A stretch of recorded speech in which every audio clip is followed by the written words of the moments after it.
memiliki Tuhan Allah yang setia. Amin. Tuhan Allah yang tidak pernah meninggalkan kita.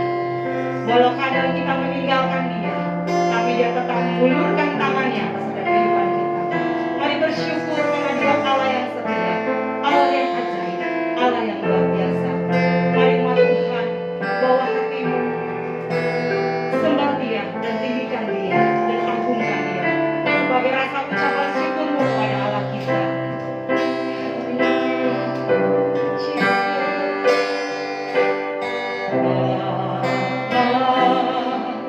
Kau setia.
bangga memiliki Tuhan seperti Engkau. Amin. Dan kami akan berglori bagi Engkau. Karena Engkau adalah ajaib buat kami. Haleluya. Amin. Bapak Ibu mau berglori buat Allah kita. Amin. Mari katakan begini. Bersyukur lebih baik dari mengeluh. 2, 3. Bersyukur lebih baik dari mengeluh. Sekali lagi Bapak Ibu, lebih lagi.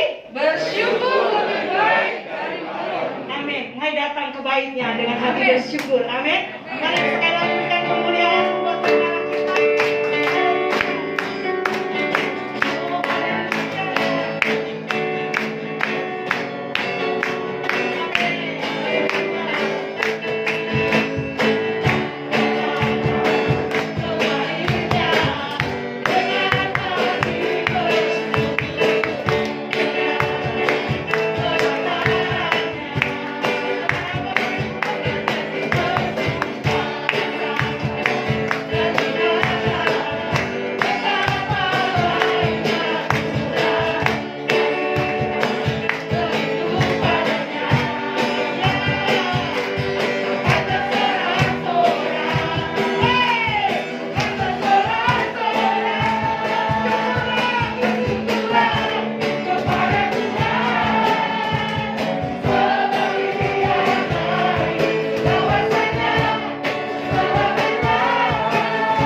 Bersyukur lebih baik daripada mengeluh.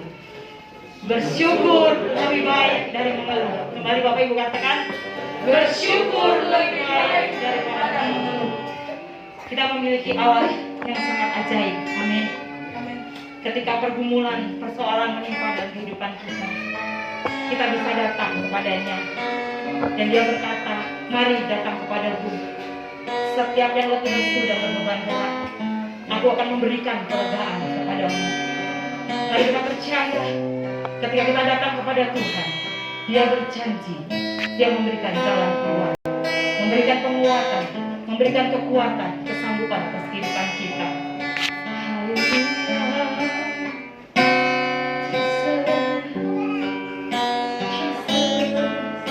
Kami percaya Tuhan, kami percaya Yesus.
dengan bersujud, dengan segala kerendahan hati, dengan penuh kesadaran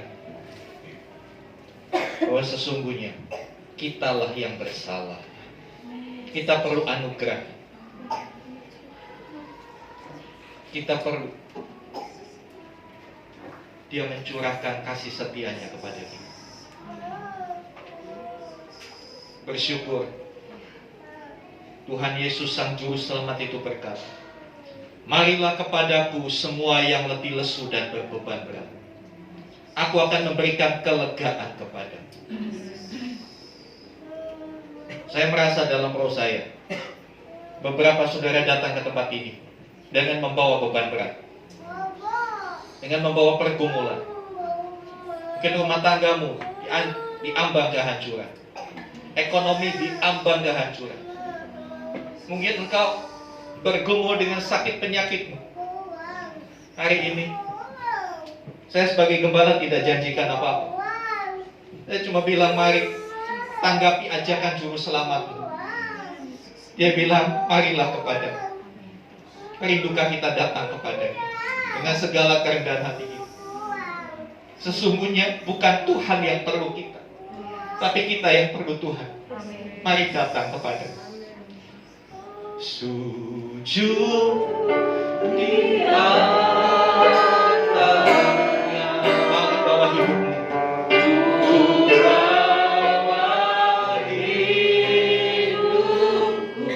Terima anugerahnya. Ku terima anugerahnya yang ampuniku dan bebaskanku, yang ubah hidup. Engkau yang rindu hidup berubah, Tuhan angkat tangan. Ini hatiku yang begitu keras, hatiku yang penuh pemberontak. Pulihkan hatiku, Tuhan. Selamat datang di katakan pemulihan terjadi. Haleluya. Pemulihan terjadi. Mujizat yang sangat katakan kesembuhan. Kesembuhan terjadi. Kapan? Saat datang di atasnya. Haleluya, haleluya. Di dalam nama Yesus, terima kesembuhan yang dari Tuhan. Di dalam nama Yesus, terima pemulihan yang dari Tuhan. Pengampunannya melimpah atas kita. Terima kasih Tuhan. Terima kasih untuk hadirmu di tengah kami. Kehadiranmu mengerjakan sesuatu yang dahsyat di dalam hidup kami. Biarlah kami senantiasa hidup dalam hadirat Tuhan. Bukan hanya ketika kami ada di dalam gereja, tapi dimanapun kami berada, kami boleh terus tinggal dalam hadirat Tuhan. Terima kasih Tuhan. Sekarang berbicaralah.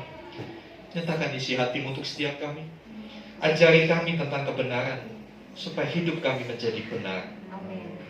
Benar menurut firman-Mu, bukan benar menurut anggapan kami sendiri. Terima kasih Tuhan. Di dalam nama Tuhan Yesus kami berdoa. Haleluya. Amin. Amin. Silakan duduk saudara. Shalom. Ya, terima kasih untuk terima kasih. Pemain musik di sini saja. Saudara yang dikasih Tuhan, selamat datang buat saudara-saudara yang baru pertama kali bergabung dalam ibadah di tempat ini. Iya, nanti kita akan kenalan. Saudara yang dikasih Tuhan, sebelum saya menyampaikan kebenaran firman Tuhan ini, ya mungkin saya mau sedikit kasih warning saudara. Iya, saya mohon maaf karena ini harus saya sampaikan. Saya sebagai gembala salah kalau tidak menyampaikan hal ini kepada saudara. Walaupun mungkin firman Tuhan hari ini seperti pisau bedah yang akan mengoyak-ngoyak hatimu. Tapi itu bagus. Supaya yang kotor, supaya semua yang tidak baik potong dari hidup kita. Amin. Saudara yang dikasih Tuhan, minggu lalu kita belajar bagaimana kita berdamai dengan Allah. Ya. Kita tahu kita berdamai dengan Allah itu inisiatif Allah. Karena dengan segala upaya kita nggak akan bisa mencapai standarnya Tuhan. Saya kasih gambaran kemarin. Ya, itu ibarat kita taruh makanan yang lezat di pispot.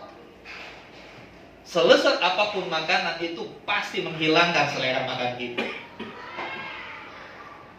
Kalau kita datang sama Tuhan dengan segala kesombongan kita, dengan segala kemampuan kita, itu seperti kain kotor, tidak ada artinya di hadapan Tuhan. Yang membuat kita boleh layak datang kepada Tuhan hanya karena kita sudah dibenarkan oleh darah Tuhan Yesus. Dan selanjutnya Tuhan juga berkata, pergilah dan jangan berbuat dosa lagi. Ini yang seringkali kita abaikan. Kita terlalu gembira, kita euforia sudah diampuni Tuhan, lalu akhirnya kita hidupnya seenaknya, kita hidup sembrono. Akhirnya kita kembali menjadi musuh Allah, kita kembali menjadi seteru Allah. Sebab itu Tuhan berpesan, pergi dan jangan berbuat dosa lagi. Nah, selanjutnya, efek dari kita berdamai dengan Allah, maka itu diekspresikan dengan kita berdamai dengan sesama. Kita baca dulu Matius 5 ayat 23 sampai 24. Kita baca sama-sama. Sudah ditampilkan di layar. 1, 2, 3.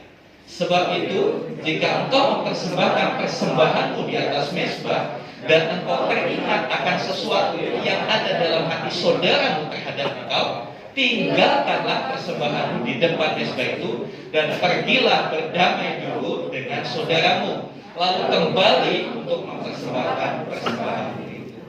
Dari apa yang kita baca, kita melihat bahwasannya berdamai dengan sesama itu hal yang dituntut Tuhan, hal yang harus diutamakan. Bahkan dikatakan ketika kita lagi datang bawa persembahan kepada Tuhan, ya, konteks kita sekarang pada saat kita ibadah, kita merasa ada sesuatu yang belum beres, bereskan dulu, berdamai dulu.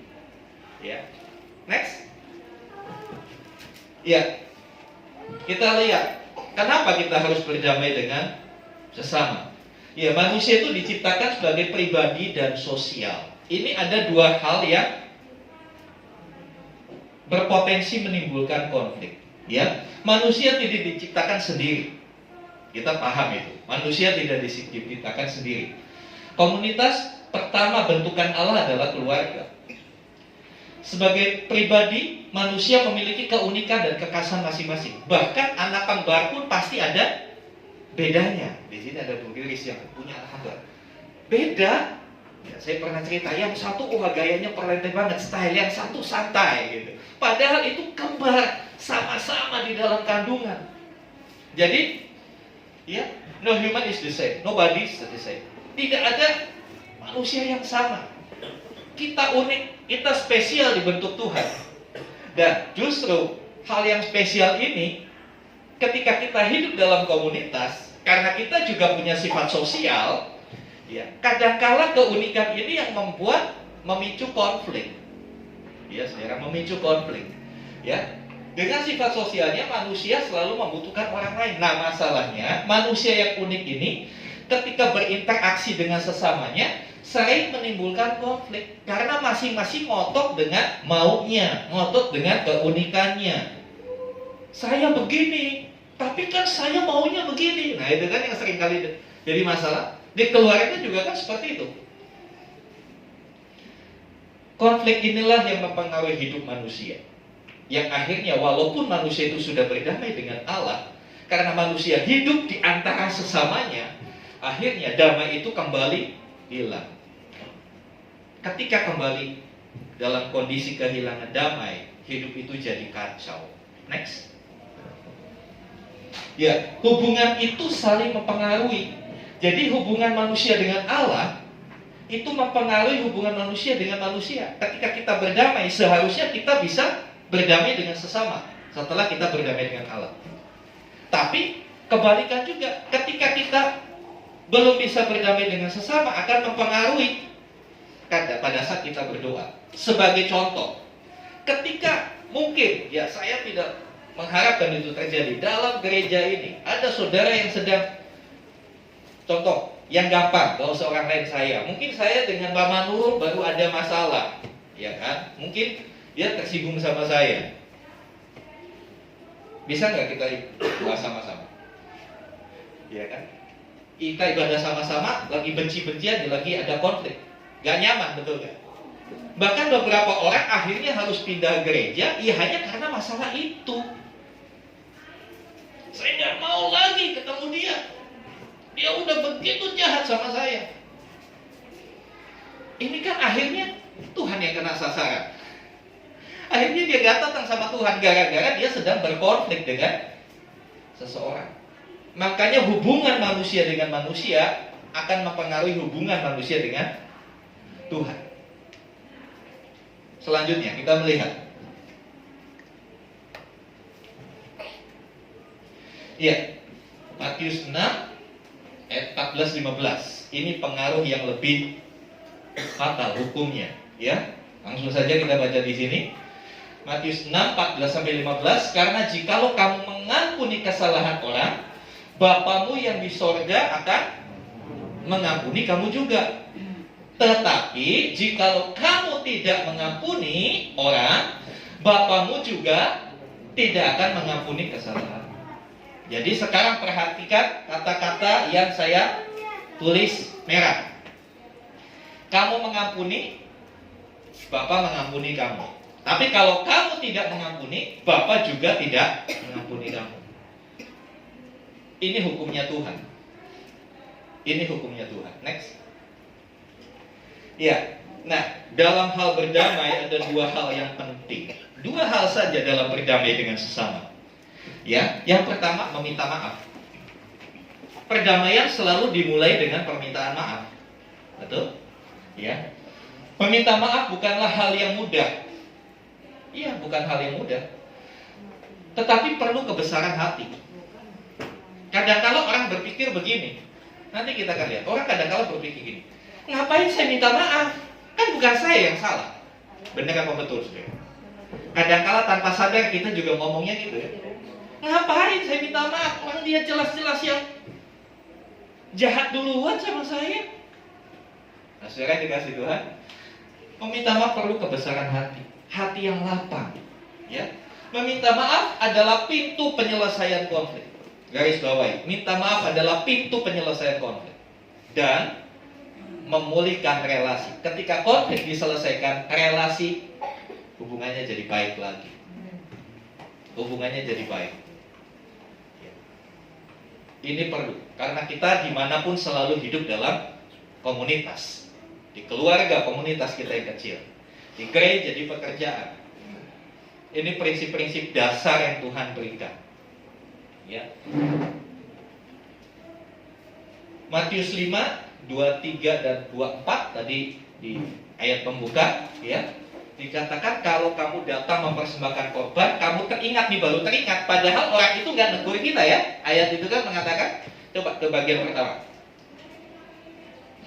Terus, ya.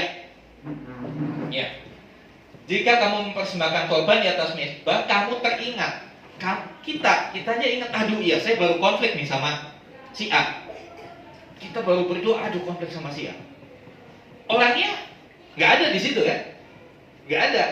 Tapi lalu teringat. Teringat pun Tuhan katakan tinggalkan, selesaikan dulu. Artinya harus ada inisiatif untuk berdamai. Amin. Kadang-kala orang kan gini, biarin, tunggu dia minta maaf dulu sama saya. Enak aja. Ini emangnya siapa? Nah ini kan akibat dosa begitu, manusia jadi sombong. Manusia jadi sombong. Dia dulu dong yang emang lu siapa? Nah, saudara dikasih Tuhan. Tuhan meminta kita yang mengambil inisiatif untuk meminta maaf. Next terus. Ya. Kemudian kita buka Yakobus 5 ayat 16. Ya, sekarang buka Alkitabnya, buka Al-HP-nya. Ya. Karena sekarang jarang sekali orang ke gereja bawa Alkitab. Orang ke gereja bawa HP. Orang nggak takut kalau ketinggalan Alkitab, tapi takut kalau ketinggalan HP. Ya. Saudara, Yakobus pasal yang kelima ayat 16. Demikian firman Tuhan. Karena itu hendaklah kamu saling mengaku dosamu dan saling mendoakan supaya kamu sembuh. Ya, konteksnya memang di sini tentang orang sakit. Tapi dimulai dengan satu arahan, hendaklah kamu saling mengaku dosa. Dalam terjemahan lain, hendaklah kamu saling minta maaf. Ya, jadi minta maaf jangan tunggu lebaran. Minal aidin wal faizin. Baru maaf-maafan. Minta maaf ya kapan kita teringat kita punya masalah, kita segera minta maaf. Ya. Nah, saudara yang dikasih Tuhan, dikatakan hendaklah kamu saling mengaku dosamu dan saling mendoakan. Nah ini, kadang-kala kita berhenti sampai minta maaf, tidak mendoakan. Tuhan mengajar setelah minta maaf, doakan. Saudara yang dikasih Tuhan, ini penting. Next. Nah, hal yang salah dalam meminta maaf. Ya, iya sih minta maaf, tapi minta maaf caranya salah. Jadi minta maaf itu gak sekedar minta maaf. Ya, ada orang yang sulit minta maaf. Karena apa? Ya tadi yang saya bilang. Emang siapa? Lu siapa? Gua kan majikannya, saya kan pimpinannya. Kamu dong yang minta maaf sama saya. Atau kan yang salah situ. Kenapa situ gak minta maaf ke sini? Kan gitu. Jadi situ sini. Jangan kasih Tuhan. Karena apa orang gak mau minta maaf? Ego. Saya mau kasih tahu saudara. Minta maaf itu tidak menunjukkan harga diri kita jatuh. Minta maaf tidak menjatuhkan harga diri. Minta maaf juga tidak mengurangi rekeningmu dalam tabungan. Saldomu di ATM, di ShopeePay tidak akan berkurang dengan saudara minta maaf. Jadi apa sulitnya kita minta maaf? Ayo, buang egomu kalau ingin pemulihan terjadi. Selanjutnya, ada orang-orang lain yang mudah atau sering minta maaf, gampang minta maaf. Maaf ya. Tapi apa? Selalu mengulangi kesalahannya. Kadang-kala sama Tuhan juga gitu kan kita. Aduh Tuhan minta maaf, saya nggak bisa ke gereja, saya bangunnya kesiangan, minta maaf ya Tuhan. Tapi minggu depan kesiangan lagi. Ya harusnya kita tahu kalau hari Sabtu jangan begadang supaya minggunya bisa ibadah kan begitu. Lalu di gereja ngantuk yang disalahkan roh ngantuk. Ini karena ada roh ngantuk nih jadi saya ngantuk. Ya nanti setannya bilang, lalu tadi malam tidur jam berapa, nonton bola sampai jam 3, ya pasti ngantuk. Saudara, banyak kali kita terlalu mudah minta maaf, tapi kita juga terlalu sering mengulangi yang sama. Ini yang salah. Ya. Minta maaf, ada lagi orang yang minta maaf tapi dengan syarat. Saya mau memaafkan, tapi kan bukan sepenuhnya salah saya. Kamu kan yang duluan begitu. Tapi ya sudahlah saya minta maaf. Tapi ingat ya, bukan sepenuhnya salah saya.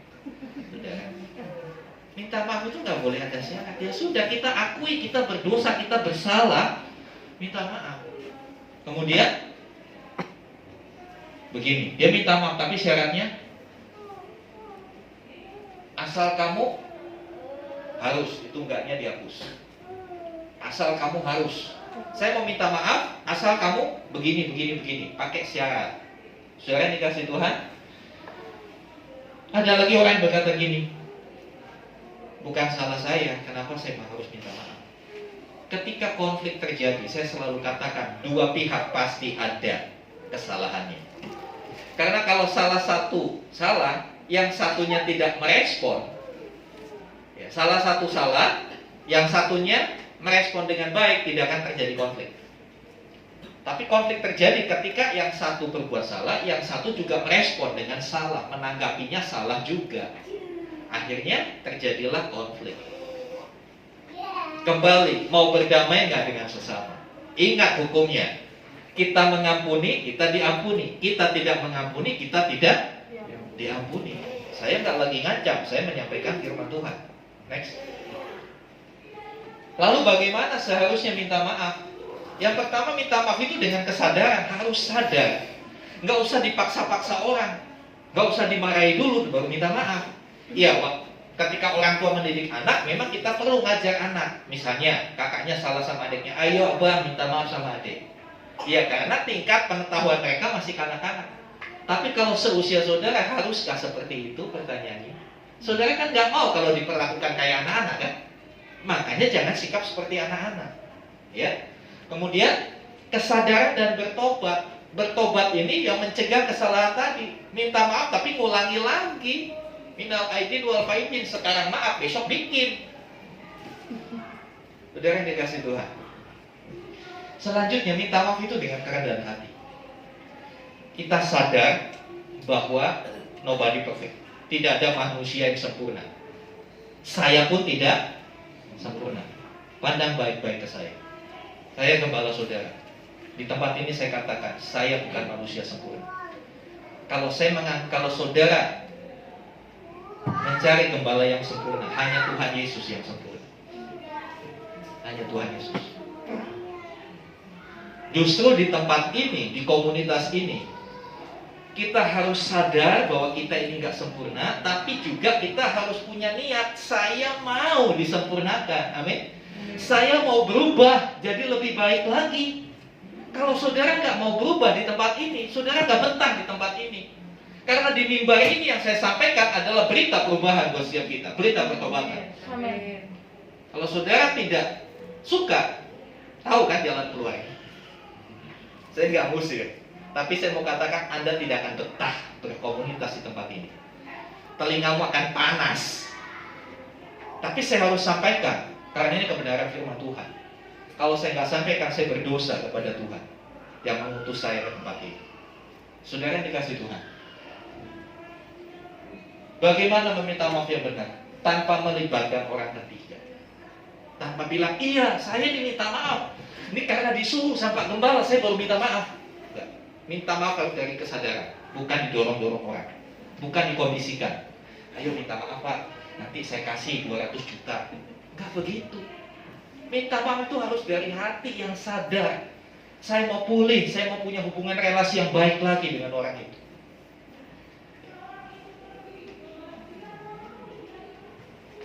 Selanjutnya, tujuannya untuk sebuah pemulihan, bukan untuk pencitraan.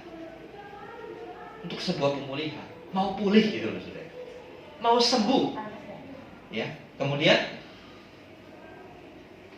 bukan ada motif lain. Dan yang terutama, kita melakukannya karena kita taat sama Tuhan. Kita sadar kalau kita nggak mengampuni, kita nggak diampuni. Kalau kita nggak berdamai, Tuhan juga akan berdamai dengan kita. Selanjutnya, ya, contoh Alkitab mengenai minta maaf. Ya, ini cepat saja. Nanti ini PR buat saudara baca di rumah. Ya, nanti 2 contoh Alkitab ini kita akan perdalam di Komsel. Ya, jadi baca nanti Komsel, baik Lipo maupun KSB, kita akan dalami, kita akan sharing. Abigail ini istrinya Nabal. Nabal ini seorang pria yang bebal, yang hidupnya nggak benar, omongannya kacau, tapi bersyukur dia punya istri yang takut Tuhan. Dia istri yang selalu mengusahakan perdamaian. Ketika Nabal mengumpat Raja Daud, sampai akhirnya Daud marah, dia mengutus berapa ratus orang untuk membunuh, menghabisi Nabal dan keluarganya. Abigail ini mengusahakan perdamaian. Dia datang sama Daud, merendahkan diri, minta maaf. Contoh yang kedua, Paulus.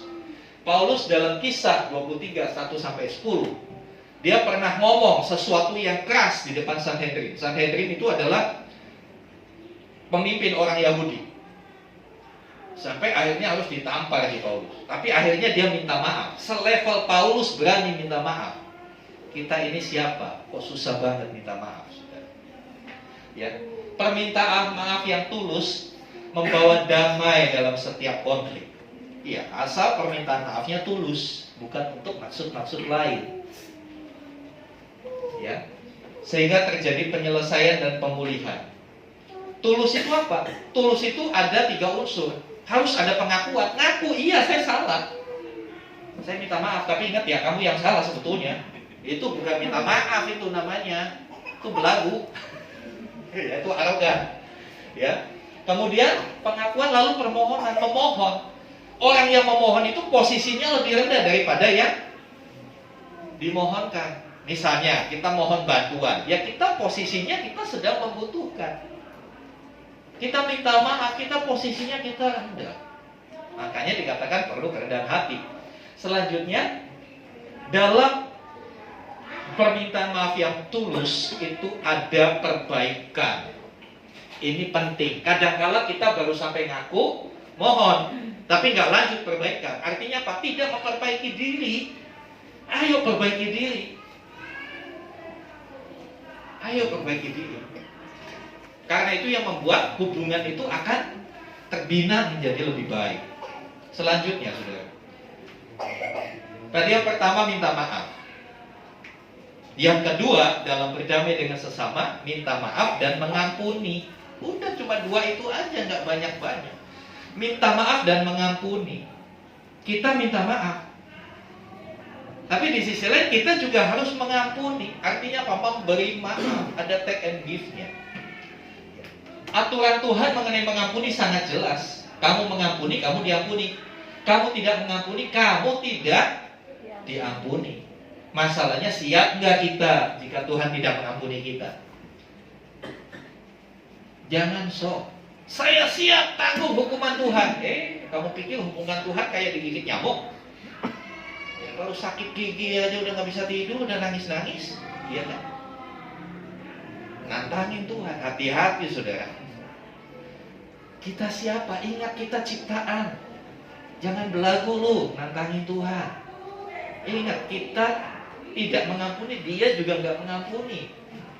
Siap nggak konsekuensinya kita tidak diampuni Tuhan? Dalam berbagai konflik, saya kadang-kala dengar, ya kadang-kala begitu, saudara. Emosi itu tidak akan membawa penyelesaian sebuah konflik. Sekali lagi, emosi tidak pernah membawa penyelesaian sebuah konflik. Justru membuat konflik makin parah. Kadang-kala saya dengar, pokoknya sampai 7 turunan gua gak akan ngampunin lu. Ya belum sampai 7 turunan dia udah mati, saudara. Ya. Saya gak mau lihat muka kamu lagi. Waduh. Saudara yang dikasih Tuhan, hati-hati dengan siap perkataan. Karena siap perkataan akan dipertanggungjawabkan di hadapan Tuhan. Ya, kemudian next. Ya bagaimana sih seharusnya mengampuni? Ya kembali, kalau minta maaf karena ketaatan, mengampuni juga karena kita mau taat sama Tuhan. Jujur, saudara, daging ini kalau ngampuni sakit, betul nggak? Nggak enak. Puasnya gimana? Puasnya marah-marah, maki-maki itu puas, lega. Iya, lega. Tapi kalau suruh mengampuni, aduh, di sini nih kayak, saudara tahu kalau saudara luka terus dikasih asam cuka. Wow, itu perihnya pol, saudara. Tapi karena kita mau taat sama Tuhan, kita lakukan, amin. Selanjutnya, tanpa menghitung kesalahannya. Matius 8 ayat 22, seorang murid bertanya, Guru, berapa banyak aku harus ngampuni? Ya kan? Tuhan Yesus bilang apa? 70 kali 7 kali. Itu kalau dalam bahasa matematika 70 maka 7. Silakan yang bawa handphone yang ada aplikasi kalkulatornya coba 70 pangkat 7. Nolnya ada berapa? Ya, boleh coba yang bawa kalkulator yang ada aplikasi kalkulator, yang bawa handphone coba 70 pangkat 7. Sejumlah itu kita harus ngampuni. Dengan kata lain, setiap kali sesamamu berbuat salah, engkau harus tetap mengampuni. Amin. Kita nggak bisa menghitung. Udah 5 kali dia beginiin saya, udah cukup. Kita melanggar firman Tuhan ini. Tuhan bilang 70 kali 7 kali. Sudah? Omelo berapa? Biasanya di akhir D itu kenapa? Tidak terhingga. Iya kan? Nggak cukup itu layar saudara untuk ngitung 70 pangkat 7. 70 kali 70 aja 4.900 kali 70 kali lagi, makin banyak. Kalkulator aja nggak bisa ngitung, saudara. Sebetulnya Tuhan Yesus itu, kau kasih tahu, mengampuni adalah setiap kali orang bersalah kepadamu, kamu harus ngampuni. Seperti Bapa di surga selalu ngampuni kita. Amin. Pernahkah Tuhan tidak mengampuni kita? Tidak. Kalau dihitung kesalahan kita, dari kita kanak-kanak sampai sekarang, mungkin lebih tebal dari Alkitab ini. Mungkin lebih tebal catatan kesalahan kita di hadapan Tuhan. Tapi apakah Tuhan mengungkit itu? Enggak. Aku melupakan. Kadang kalau orang mengampuni tapi masih nginget-nginget, ya, masih diingat-ingat. Dulu begini. Nanti kalau ada waktu kali dibuka tuh yang lama, itu belum mengampuni. Ya. Karena mengampuni perlu dengan segenap hati. Matius 18 ayat 32, 35. Matius 18 ayat 35. Firman Tuhan berkata, maka Bapamu yang di sorga akan berbuat demikian terhadap kamu apabila kamu masing-masing tidak mengampuni saudaramu dengan segenap hati. Kalau kita tidak mengampuni saudara kita dengan segenap hati, perhatikan ayat sebelumnya, ada penghukuman Tuhan. Mengampuni sih mengampuni, tapi separuh hati. Masih ngitung, masih punya buku catatan salahnya orang sama kita. Bapa menghendaki kita mengampuni dengan segenap hati. Ya. Mengampuni dengan tidak sombong. Tuh kan, akhirnya minta maaf juga lo sama gue. Itu kan ekspresi dari kesombongan. Kalau ada kesombongan, perdamaian tidak akan terjadi. Relasi akan tetap rusak kalau ada kesombongan. Dan tidak dengan ancaman ya. Oke, kali ini saya ampuni, tapi sekali lagi awas loh. Saya laporin ke kantor polisi. Ada kalau orang kan seperti ini. Mengampuni dengan tulus, mengampuni ya dengan segenap hati tanpa diikuti dengan ancaman. Suatu kali saya harus dibawa ke kantor polisi karena ada masalah. Masalahnya apa? Ada satu orang non-Kristen yang bertobat, lalu itu memicu kemarahan kelompoknya. Akhirnya waktu malam saya diserbu. Waktu itu saya nginep di rumah jemaat, saya diserbu, dilempari batu, motor saya dibakar, saya dicari. Nah, sekali lagi atas penentuan Tuhan saya selamat malam itu. Walaupun nggak banyak sih yang ngepung saya, cuma 200 orang. Saya selamat bukan karena saya jago bela diri, tapi saya jago berserah diri. Saya berserah diri sama Tuhan. Disitulah pertolongan terjadi. Karena kasus itu saya dibawa menghadap kantor polisi. Saya posisi korban. Polisi bilang, apa yang Bapak mau tuntut dari kasus ini? Saya bilang, polisi mohon maaf, saya datang ke sini hanya untuk menyampaikan bagaimana pengamalan sila pertama Pancasila di Republik ini. Jadi saya hanya melaporkan ini supaya ada tindakan pengamanan. Bapak tidak menuntut? Saya bilang, walaupun saya di pihak korban, saya dirugikan. Tapi karena Tuhan saya mengajarkan saya mengampuni mereka. Saya katakan begitu di depan aparat. Walaupun saya di korban, motor saya hangus, rumah jemaat 6 hancur. Tapi saya mau katakan, karena Tuhan nyuruh saya mengampuni, saya harus ikuti Tuhan. Secara emosi, kesempatan kan? Ini polisi nawarin mau nuntut apa? Saya catat katanya. Iya kan? Kesempatan. Tapi saya berani meletakkan hak saya, enggak. Saya mau lebih taat sama Tuhan. Saudara yang dikasih Tuhan, karena saya sadar saya bukan manusia sempurna. Dia punya salah, saya juga punya salah. Kalau saya nggak ngampuni dia, bagaimana dengan kesalahan saya di hadapan Tuhan? Saya terlalu takut berhadapan dengan Tuhan. Milikilah pengertian ini, saudara. Kalau saudara bisa paham hal ini, mengampuni adalah sesuatu yang bisa kita lakukan. Masalahnya mau enggak kan begitu? Kita masih enggak mau. Kalau kita mau, Tuhan akan kasih kekuatan. Apa yang membuat kita nggak mau mengampuni? Ego. Ini loh daging ini tabiat dosa. Pengennya menang, ya kan? Pengennya menang-menangan. Coba kalau ada konflik, orang tuh saling menuntut. Iya, saya memang gini, tapi kan. Nah kan selalu ada begitu kan? Coba kalau dalam pertengkaran. Iya, saya salah begini, tapi kan kamu juga begitu. Iya, itu sumbernya dari mana? Dari ego. Itu tabiat dosa. Ketika kita berdamai dengan Allah, kita sudah belajar, kita harus lepas dari dosa. Jangan ikuti tabiat dosa. Bagaimana kita bisa tidak mengikuti tabiat dosa? Itu bergaul dengan Tuhan. Sesederhana itu. Bergaulah dengan Tuhan. Kalau saudara bergaul dengan orang sabar, lama-lama saudara jadi sabar. Kalau saudara bergaul dengan yang orang emosian, pasti ke bawah juga saudara. Iya kan? Saudara dikasih Tuhan. Next. Ya, ada berkat dari berdamai dengan sesama. Kita buka Mazmur 133.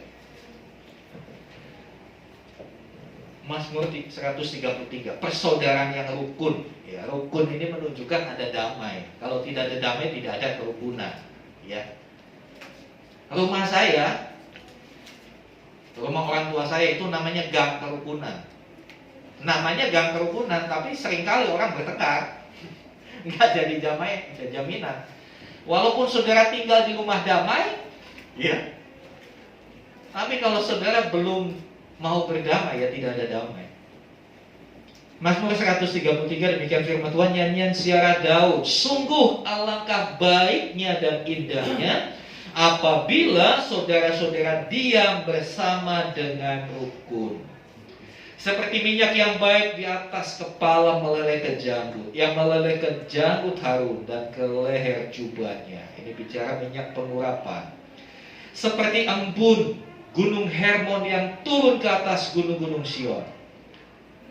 Sebab kesanalah Tuhan memerintahkan berkat kehidupan untuk selamanya. Jadi di dalam perdamaian dengan sesama, ayat 3 jelas sekali, Tuhan memerintahkan.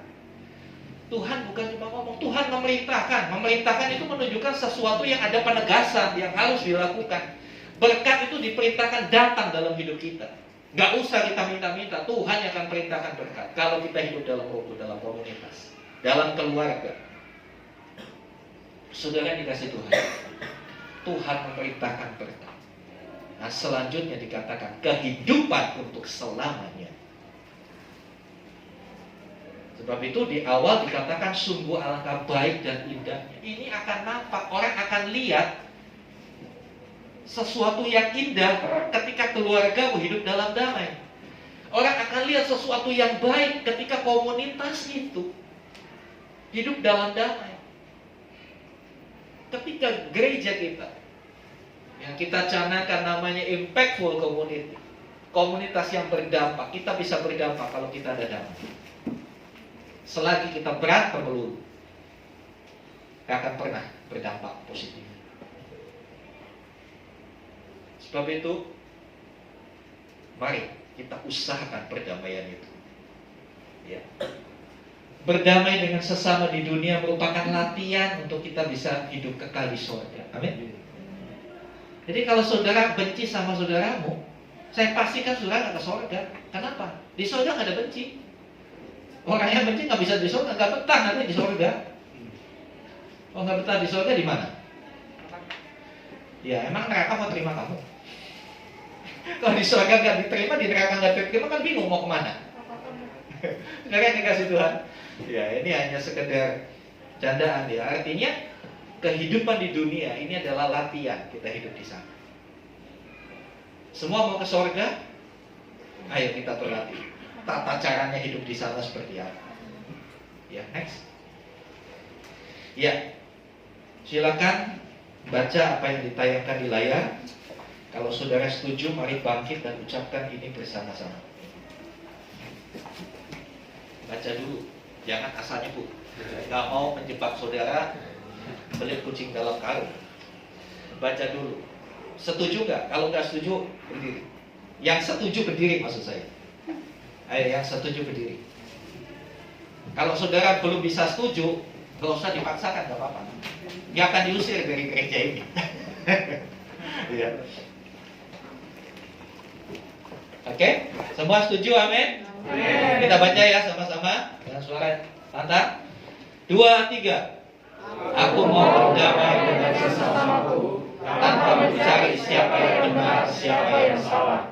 Aku siap meminta maaf dan siap memberi maaf kepada siapapun, supaya ada damai di hidupku.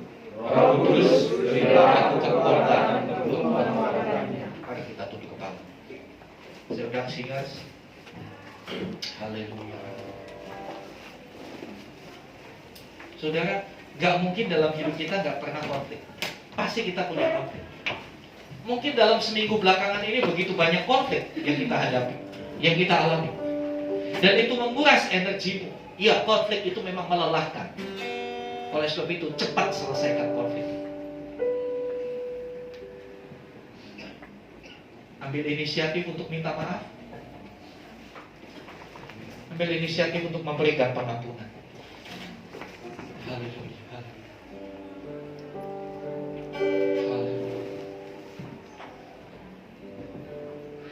Musik mainkan pujian kasih pasti lemah lembut.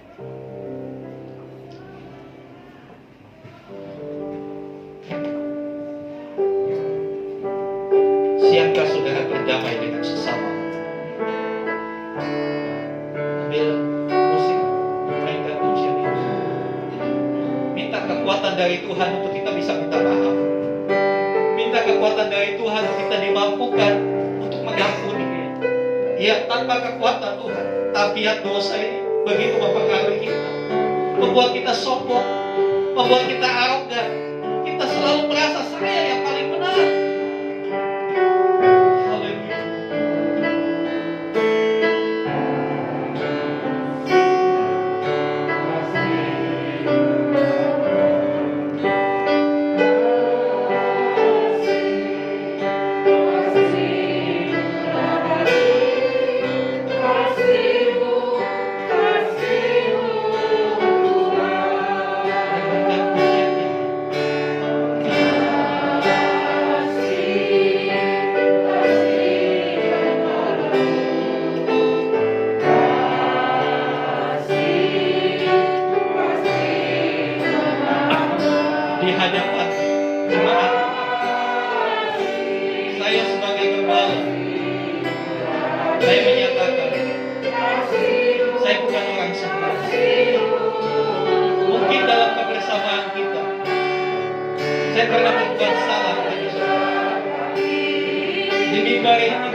keputusan yang kita sudah ambil. Kita mau hidup damai dengan sesama. Siapa sesama yang paling dekat dengan kita? Keluarga. Oleh sebab itu, mari suami istri yang hadir di tempat ini, mulailah berdamai dengan pasangan. Kalau pasangan ada di tempat ini, pegang tangannya, rangkul dia, ambil inisiatif untuk minta maaf. Silakan setiap pasangan gandengkan tangan, pulihkan kembali setiap hubungan-hubungan ini, pulihkan kembali setiap konflik-konflik yang pernah terjadi, perbedaan pendapat, saling potong dengan kemauannya. Itu semua yang menghalangi berkat Tuhan datang kepada kita. Tuhan berkata di dalam keluarganya, di dalam komunitas yang berdamai, Tuhan memerintahkan berkat. Kalau selama ini berkat bermasalah, mungkin ini penyebab. Mari kita mau selesaikan di hadapan Tuhan. Tidak usah pandang keluarga baik, fokus ke keluarga masing-masing. Kalau suami mungkin ada di tempat ini, doakan Tuhan, katakan Tuhan, aku mengampuni dia, aku mengampuni dia. Haleluya, haleluya, haleluya. Biar pemulihan terjadi di tempat ini.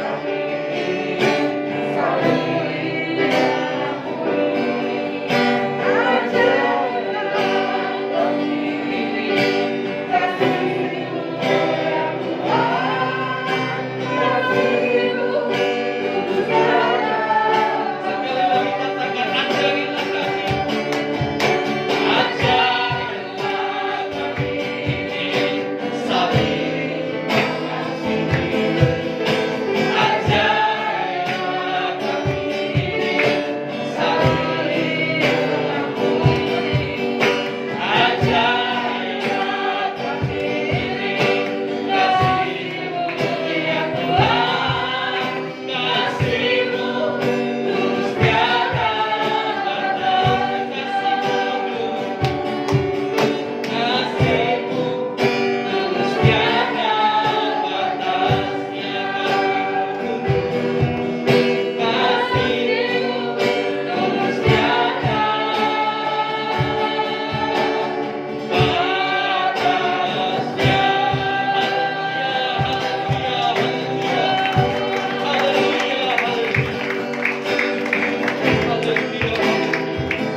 Haleluya. Terima kasih Tuhan. Kami tahu pemulihan terjadi di tempat ini. Ketika pemulihan terjadi, kami boleh hidup damai dengan sesama kami. Maka seperti janji, Tuhan sendiri akan memerintahkan berkat itu datang. Terima kasih Tuhan.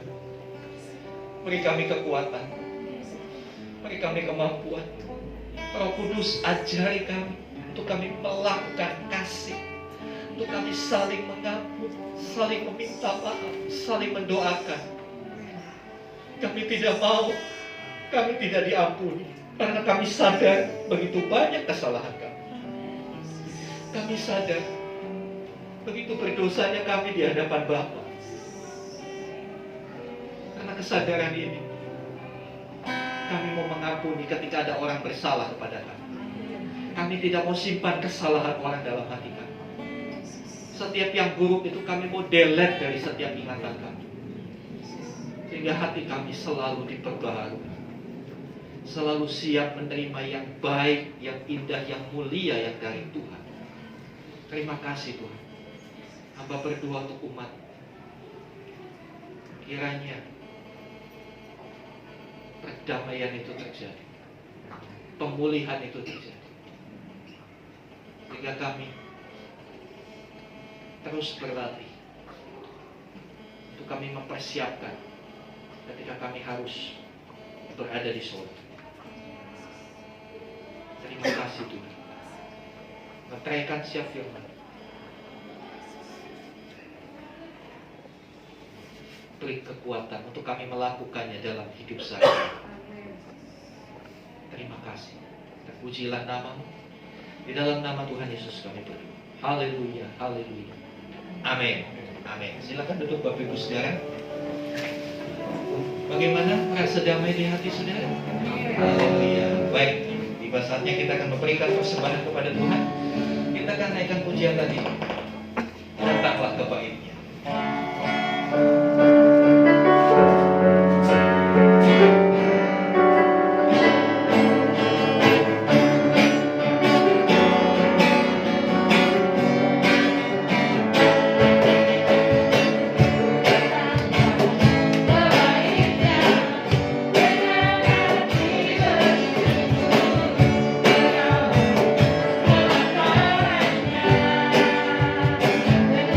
Saudara yang belum mendapatkan amplop persembahan Natal, di bawah sudah tersedia kembali.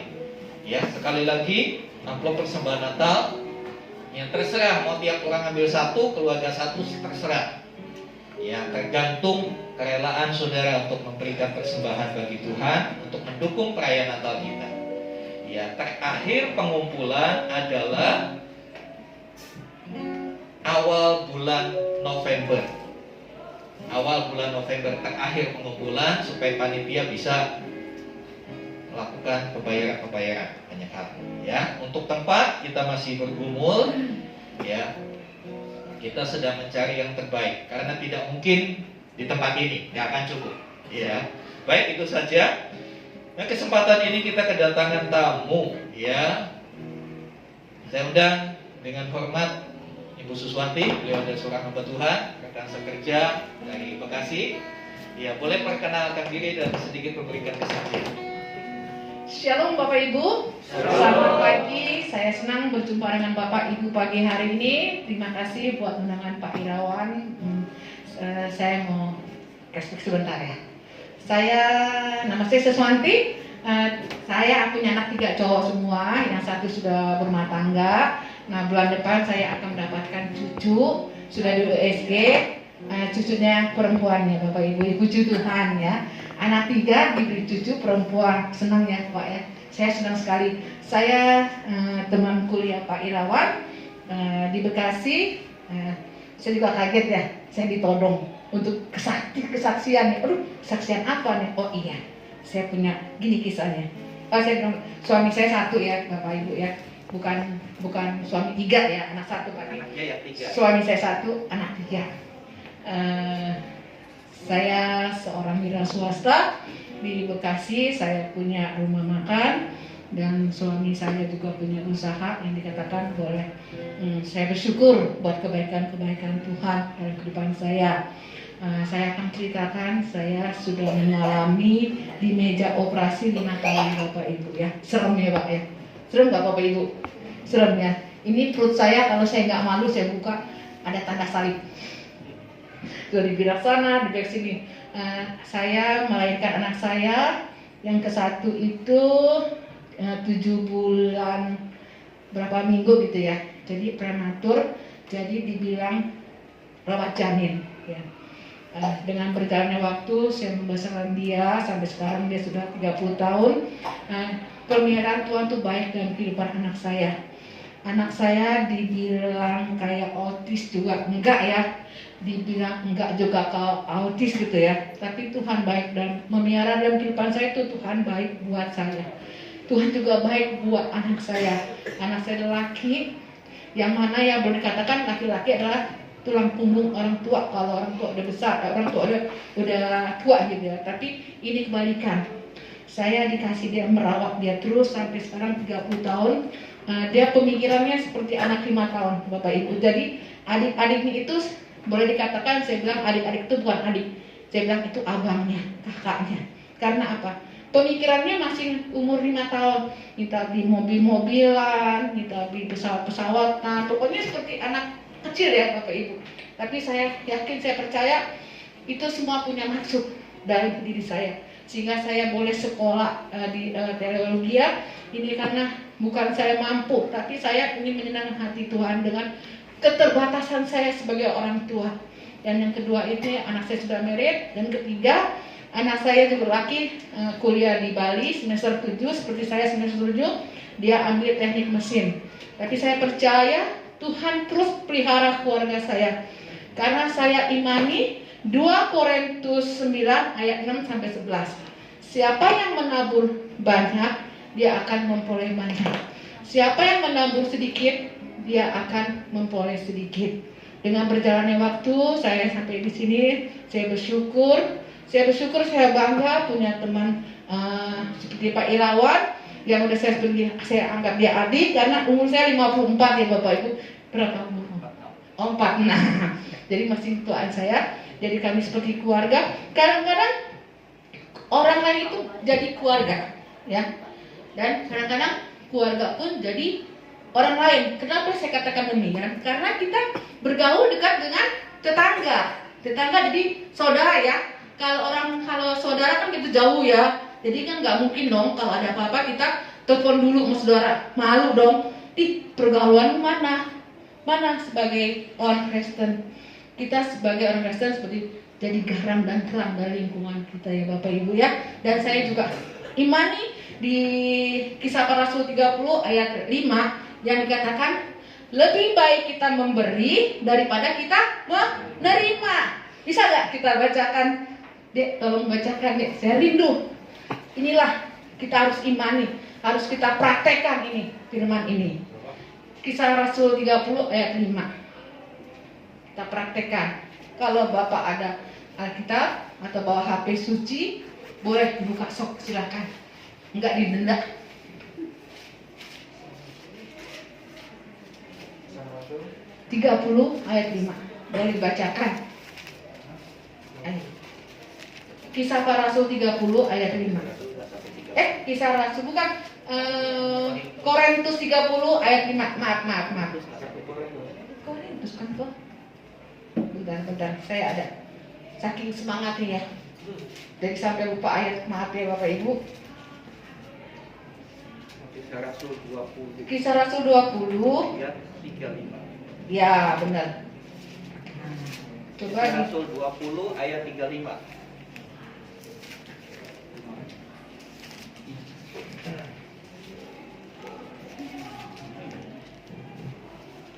Kisah Rasul 20 ayat 35. 35.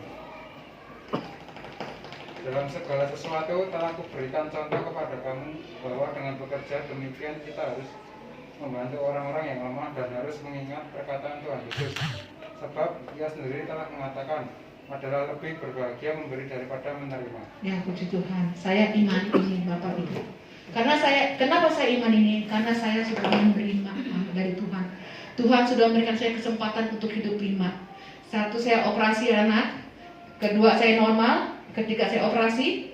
4, saya angkat kista. 5, saya angkat miom kanker di rahim saya. Dan saya sudah tidak punya rahim Bapak Ibu. Jangan malu kalau ibu-ibu nggak punya rahim. Ini memang bukan keinginan kita, tapi ini memang terjadi dari kita dan kita bisa mengimani kalau kita bisa melakukan yang baik, kita bisa memberi apa yang ada talenta di hidup kita, kita bisa memberi ya Bapak Ibu ya. Jadi saya imani ini, lebih baik saya memberi pada saya menerima, karena saya sudah merasakan pertolongan Tuhan begitu baik dalam kehidupan saya dan kehidupan suami saya, kehidupan anak-anak saya dan kehidupan keluarga besar, orang tua saya sudah mengalami, dan saya mau terus melakukan memberi dan memberi dari kekurangan saya Bapak Ibu. Jadi Bapak Ibu jangan khawatir kalau ibu, Bapak Ibu dan kekurangan, kalau ada orang minta beri, lakukanlah seperti Tuhan Yesus. Tuhan Yesus sudah memberikan kita nyawanya, Tuhan Yesus sudah disalib, Tuhan Yesus sudah mengorbankan segala apa yang Tuhan Yesus berikan untuk kita. Ditebusnya kita oleh darah kuasa Yesus Bapak Ibu ya. Mari Bapak Ibu jemaat ini, khususnya Pak Irawan, bantu teman saya untuk terus memuji menyembah Tuhan. Terus ada mesbah keluarga.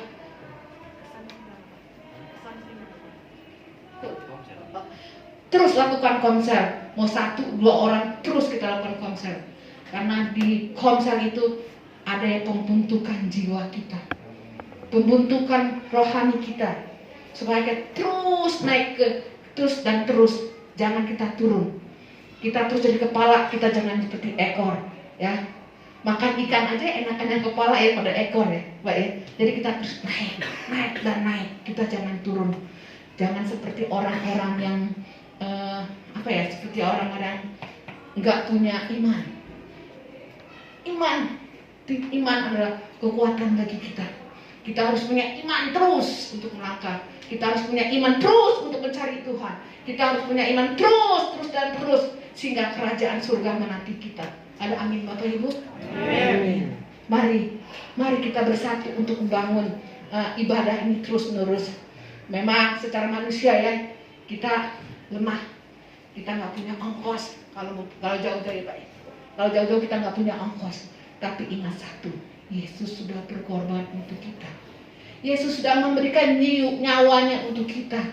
Yuk mari kita memberi dengan semangat. Bukan memberi uang aja ya, tapi kita memberi tenaga untuk membantu ini rumah ibadah ini terus berlanjut, membantu rumah ini semakin besar, membantu rumah Tuhan ini semakin luas, bisa ruko kanan kiri belakang kita beli ya. Yang penting kita bersatu. Kuncinya memberi dan berdoa. Seperti saya sudah bersyukur dalam kehidupan saya 54 tahun saya sudah bilang sama suami saya, sisa hidup saya akan mempersembahkan untuk Tuhan. Ya. Secara daging saya nggak mampu, masih banyak ditolong sama Pak Irawan. Rohani Pak Irawan itu lebih dari saya. Cara umur memang saya, tapi kalau rohani ini Pak Irawan. Saya bilang ke suami saya akan serahkan jiwa saya untuk melayani Tuhan. Ya saya minta dukungan Bapak Ibu juga. Tanpa dukungan Bapak Ibu juga saya nggak mampu ya. Ya kita mau bergandengan tangan. Kita terus Tuhan memuji Tuhan. Apalagi anak-anak muda ya. Jangan kau sia-siakan masa mudamu. Gunakan masa mudamu dengan semangat, berkobar-kobar. Dan bagi ibu-ibu, bapak-bapak yang sudah lanjut usia, mari kita hidupkan cinta mula-mula pada Yesus. Bagaimana dulu kita cintanya kita mengenal pasangan hidup kita. Sekarang juga kita harus kobarkan terus tuh cinta mula-mula pada Yesus. Ya, terima kasih Bapak Ibu buat kesaksian saya. Saya pegang, saya imani. Semuanya itu akan berguna bagi Bapak Ibu. Asalkan Bapak Ibu mau berlutut mengaku Yesus sebagai juru selamat. Karena Yesuslah yang akan menyelamatkan kita. Tidak ada orang yang menyelamatkan kita, hanya Yesus yang menyelamatkan kita. Puji Tuhan buat kesaksian saya hari ini yang sederhana saja. Pasti banyak episode yang akan datang. Terima kasih Tuhan Yesus memberkati. Terima kasih. Ya, Ibu Suswati adalah seorang wanita super di dalam Tuhan. Tuhan yang menjadikan dia super. Ya, saya tahu persis anaknya memiliki satu keterbelakangan, tapi dia tidak buang anak itu. Dia rawat dengan penuh kasih sayang. Jadi saudara yang dikasih Tuhan, setiap kita punya salib, punya tanggung jawab yang harus kita tunaikan sampai tuntas. Jangan khawatir, selalu ada kekuatan dari Tuhan. Amin. Ya, saya melihat di sini ada beberapa saudara yang baru pertama kali hadir. Izinkan kami perkenalkan. Boleh bangkit berdiri yang baru pertama kali hadir. Mari. Iya, Opung. Iya, bisa kasih salam. Ya, ini Opungnya. Hello. Iya. Kemudian yang di belakang kakak-kakak. Iya. Selamat datang, selamat bergabung. Apabila belum punya tempat ibadah yang menetap, kami senang sekali bisa bersama-sama menjadi satu keluarga. Ya. Ada satu lagi tamu kita yang dari jauh, mana Mbak Yanti? Di bawah. Oh iya, lagi dampingi anaknya sekolah minggu. Mbak Yanti ini dari Batu Raja ya, Palembang. Iya. Kebetulan sedang berkunjung ke rumah ibunya. Misi. Mari Bapak Ibu kita sama-sama berdiri, kita akan naikkan dua-dua syafaat kita. Haleluya, haleluya, haleluya. Bapa di surga, kami bersyukur untuk hari ini, betapa Tuhan begitu nyata dalam hidup kami. Kami boleh merasakan hadirat-Mu di tengah pujian Kau bertahta. Kami boleh diajar oleh firman-Mu. Setiap hal yang buruk dari hidup kami dipotong oleh Tuhan, supaya kami menjadi pribadi yang lebih baik. Kami juga boleh mendengarkan kesaksian dari hamba-Mu Ibu Suswati yang menguatkan kami, bagaimana setiap kami Masih punya tantangan pergumulan dalam hidup. Tapi bersama Tuhan kami bisa lewati. Asal kami tetap percaya dan pegang teguh janji-Mu. Terima kasih Tuhan. Kami menyerahkan seluruh umat ke dalam tangan Tuhan. Diberkatilah umat Allah. Dalam apapun yang dikerjakan, apapun yang diusahakan. Dan biarlah setiap umat Tuhan boleh memiliki hidup yang berdampak dimanapun Tuhan menempatkan. Kesempatan siang hari ini kami juga membawa bangsa dan negara kami. Kami bersyukur untuk pemimpin kami, Bapak Presiden Jokowi dan seluruh kabinet, TNI Polri, anggota Dewan, DPR, MPR, DPD. Berkatilah para pemimpin bangsa ini, supaya mereka tetap di jalan yang lurus, mempertahankan kebenaran, mengupayakan kesejahteraan masyarakat. Biarlah setiap keputusan-keputusan yang diambil benar-benar sesuai dengan kehendak Tuhan, sehingga bangsa ini dibawa makin sejahtera. Tuhan, mohon bukakan kesempatan untuk Injil diberitakan di negeri ini, supaya seluruh bangsa Indonesia mendengar satu kebenaran sejati bahwa Yesus Kristus adalah Tuhan atas Indonesia. Terima kasih Tuhan. Kami berdoa menjelang tahun politik, pemilihan umum tahun 2024. Kiranya Tuhan yang menjaga stabilitas politik, menjaga keamanan negeri kami. Tuhan juga akan bangkitkan penerus dari Presiden Jokowi. Siapapun orangnya, kami percaya Tuhan yang akan berikan pemimpin yang baik untuk bangsa kami. Terima kasih Tuhan. Berdoa untuk setiap gereja Tuhan. Kiranya gereja Tuhan boleh bersatu. Gereja Tuhan boleh bergandengan tangan untuk menyatakan Kristus di tengah dunia. Berdoa untuk sinode kami Gereja Beta Tabernakel, Bapak Pendeta Gersom Henok Sutopo sebagai Ketua Sinode Tuhan memberkati dalam akhir periode kepemimpinannya. Kiranya boleh dihasilkan hal-hal yang baik untuk pekerjaan. Demikian kami membawa musyawarah daerah bulan November. Kiranya semuanya berjalan dengan baik, dihasilkan pemimpin-pemimpin yang takut akan Tuhan. Jadikan kehadiran gerejamu menjadi berkat. Kami juga berdoa untuk pemilik ruko di mana kami gunakan tempatnya, kami sewa. Berkatilah Ibu Limina dalam setiap usaha pekerjaan. Bahkan lebih daripada itu, kami rindu dia boleh datang kepada Tuhan, supaya dia boleh bersama-sama dengan kami menyembah Tuhan. Terima kasih Tuhan, terpujilah nama-Mu.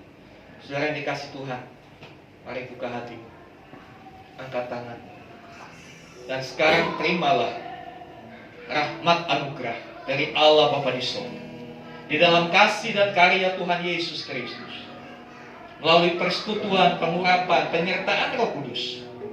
Terimalah berkat-berkat jasmani, terlebih lagi berkat rohani. Jadilah berkat dimanapun engkau berada. Karena itu, pergilah, jadikanlah semua bangsa murid. Baptislah mereka dalam nama Bapa dan Anak dan Roh Kudus, dan ajarlah mereka melakukan segala sesuatu yang telah Kuperintahkan kepadamu. Dan ketahuilah, Aku menyertai kamu senantiasa sampai kepada akhir zaman. Demikianlah Tuhan Yesus akan datang kembali. Dia akan membawa kita masuk dalam kebahagiaan kekal, supaya di mana Tuhan Yesus berada, di situ pun kita berada. Terima kasih. Di dalam nama Tuhan Yesus, saya mohonkan doa berkat ini. Haleluya. Amin. Kiranya